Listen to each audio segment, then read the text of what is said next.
Chers amis, bonjour et bienvenue à notre rendez-vous quotidien consacré à la méditation des textes du jour.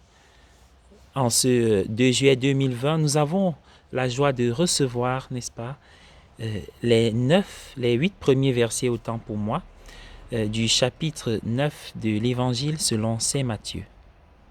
Il y a des moments dans la vie où nous avons besoin d'être portés par la foi des autres, parce que notre foi à nous est faible, persécutée, voire inexistante.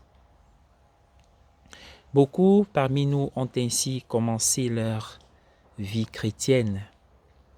C'était porté par la foi de leurs parents. Nous n'avions pas la foi, mais les autres nous ont portés jusqu'au fond baptismaux. La foi des autres nous a conduits au pied de Jésus. C'est beau de le dire et d'en être reconnaissant. Nous trouvons dans l'évangile de ce jour quelque chose de similaire. Un paralysé est porté au pied de Jésus, devant Jésus, grâce à la foi des autres. D'ailleurs, l'évangéliste dit, voyant leur foi, et alors Jésus prononce ses premières paroles. Mon enfant, courage, tes péchés te sont pardonnés. Il avait même besoin du pardon, comme quoi il était peut-être encore dans la nuit de sa vie, dans l'obscurité et les ténèbres du péché.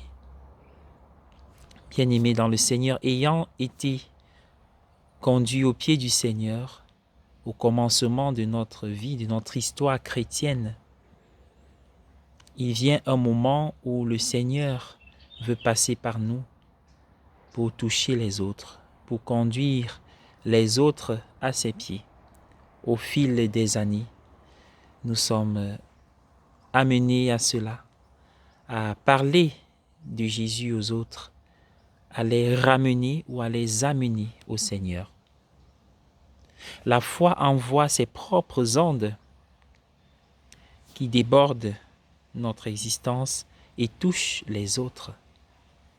En effet, la vérité est que c'est le Seigneur qui agit sur les autres à travers notre foi et nous devenons comme des vases communicants.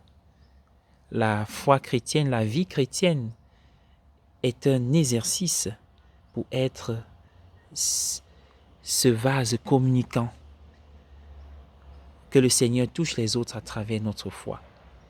Notre foi n'est jamais sans effet par rapport au bien qui arrive aux autres. Notre foi a toujours un impact. Et donc, nous voyons tout l'avantage de faire grandir notre foi. Et c'est encore le Seigneur qui l'a fait grandir, car à travers elle, à travers nous, le Seigneur arrive à toucher les autres. En d'autres termes, les autres se laissent toucher et se voient touchés et portés par le Seigneur dans ses bras et sur son cœur. Je vous invite à prier.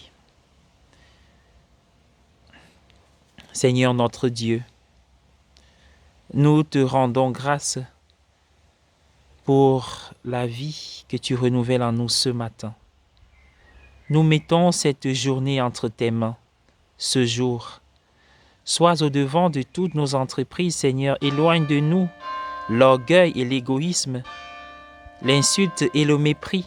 Détourne nos cœurs des attraits de ce monde et fais de nous des messagers d'amour et de paix. Fais de nous, Seigneur, des porteurs de joie et que la joie ne nous quitte jamais malgré les obstacles de la journée, malgré les difficultés de la journée. Seigneur Jésus, toi qui par la puissance et la miséricorde qui sortent de ton cœur a guéri le paralysé. Nous crions vers toi, Seigneur. Nous t'apportons nos paralysies multiformes. Tu les connais mieux que nous, Père. Daigne agir dans nos vies. Daigne agir. Change notre situation, Seigneur, et donne-nous la victoire dans tous nos combats. Souviens-toi, Seigneur, de ceux de tes enfants qui ne verront jamais la lumière du soleil. Ceux qui meurent avant la naissance, Seigneur, nous te prions pour eux. Ceux qui n'entendront jamais les oiseaux chanter parce qu'ils sont sourds. Ceux qui ne verront pas ta lumière parce qu'ils sont aveugles. Ceux qui ne pourront jamais marcher ou courir parce qu'ils sont infirmes de nature, par maladie ou par accident. Ceux qui ne pourront jamais, Seigneur, chanter ta louange parce qu'ils sont muets. Souviens-toi, Seigneur, de ceux qui souffrent d'une paralysie physique, spirituelle, mentale, et donne-leur la joie, la paix. Donne-leur l'amour. Oui, Seigneur, jusqu'à la fin de ce monde, tu promets d'être avec nous.